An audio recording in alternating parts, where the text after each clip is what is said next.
नमस्कार दोस्तों, आज हम बहुत ही महत्वपूर्ण और एक अहम सब्जेक्ट के बारे में चर्चा करने वाले हैं, जो कि है ज़मानत यानी कि बेल।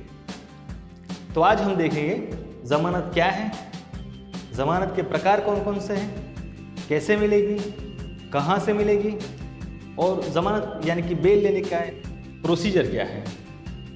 दोस्तों, कई बार सामान्य कानून विषयक जानकारी एक आम आदमी के पास न होने के कारण एक आम आदमी को कई सारी परेशानियों का सामना करना पड़ता है।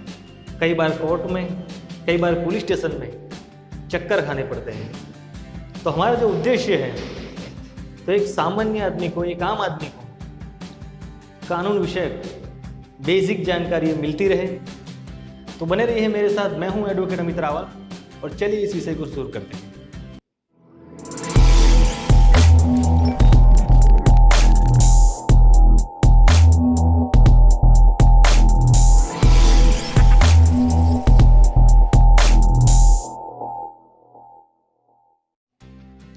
देखिए दोस्तों, जब किसी व्यक्ति के ऊपर किसी अपराध का आरोप लगता है, तब उस व्यक्ति को पुलिस थाने से या फिर कोर्ट से जमानत लेनी होती है।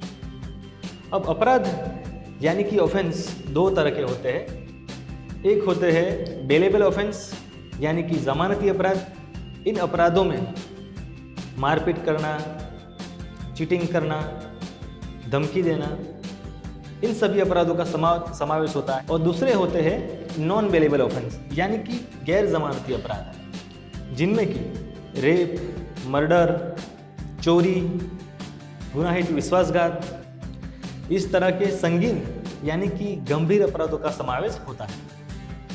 अब बेलेबल ऑफेंस यानी कि जमानती अपराध में जमानत मिलना ये आपका अधिकार है, यानी कि एज ऑफ राइट आप जमानत मांग सकते हैं।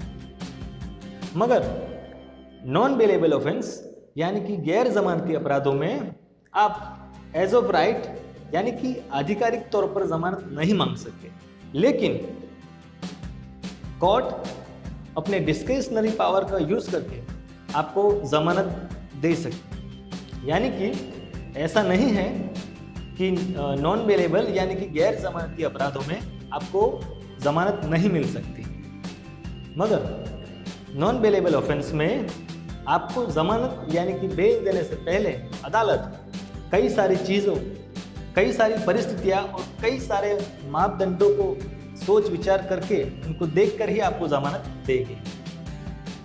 जैसे कि ग्रेविटी ऑफ ऑफेंस यानी कि अपराध की गंभीरता, और जमानत मिलने के बाद अदालत में तारीख पर आपकी न आने की संभावना, यानी कि इन सब चीज़ों के ऊपर सोच विचार करके ही अदालत आपको जमानत देगी। कुल मिलाकर सामान्यतः जमानत के 3 प्रकार होते हैं। पहला है बेलेबल ऑफेंस में जमानत, दूसरा है नॉन बेलेबल ऑफेंस में जमानत, और तीसरा है अग्रिम जमानत यानी कि एंटीसिपेटरी बेल। गुजराती में इसको आगोतरा जामीन पे कहते हैं। क्रिमिनल प्रोसीजर कोड की सेक्शन 438 में एंटीसिपेटरी बेल यानी कि अग्रिम जमानत के बारे में बताया गया है। तो सबसे पहले हम देखेंगे कि एंटीसिपेटरी बेल यानी कि अग्रिम जमानत किन अपराधों में मिलेगी और कहां से मिलेगी। तो एंटीसिपेटरी बेल यानी कि अग्रिम जमानत आपको सिर्फ नॉन बेलेबल ऑफेंस में ही मिलेगी और सेशंस कोर्ट या फिर हाई कोर्ट से ही मिलेगी। जब किसी व्यक्ति को यह डर रहता है कि उस व्यक्ति की किसी गैर जमानती अपराध को लेकर के किसी भी व्यक्ति गिरफ्तारी हो सकती है, तो वह व्यक्ति सेशंस कोर्ट या फिर हाई कोर्ट से एंटीसिपेटरी बेल के लिए याचिका दाखिल कर सकता है और उस व्यक्ति को अग्रिम जमानत मिलने के बाद उसकी गिरफ्तारी होने पर उसे छोड़ दिया जाएगा। और जमानत दिए जाने पर अदालत उस व्यक्ति के ऊपर कई शर्तें या फिर बंदिश भी लागू कर सकती है, जैसे कि आप रिहा होकर शिकायतकर्ता को परेशान नहीं करेंगे, किसी भी गवाह या फिर सबूतों को इन्फ्लुएंस नहीं करेंगे, कोर्ट आपको विदेश न जाने के लिए भी बंदिश लगा सकती है। कोर्ट आपका उसी शहर में रहना या फिर किसी फिक्स्ड एरिया में रहना भी तय कर सकती है। तो दोस्तों, ये थी जमानत यानी कि बेल के बारे में कुछ बेसिक जानकारियाँ। तो ये वीडियो आपको अच्छा लगा हो तो उसे लाइक कर दीजिएगा, उसको शेयर कर दीजिएगा, ताकि दूसरे लोगों तक भी ये जानकारी पहुंचाई जा सके।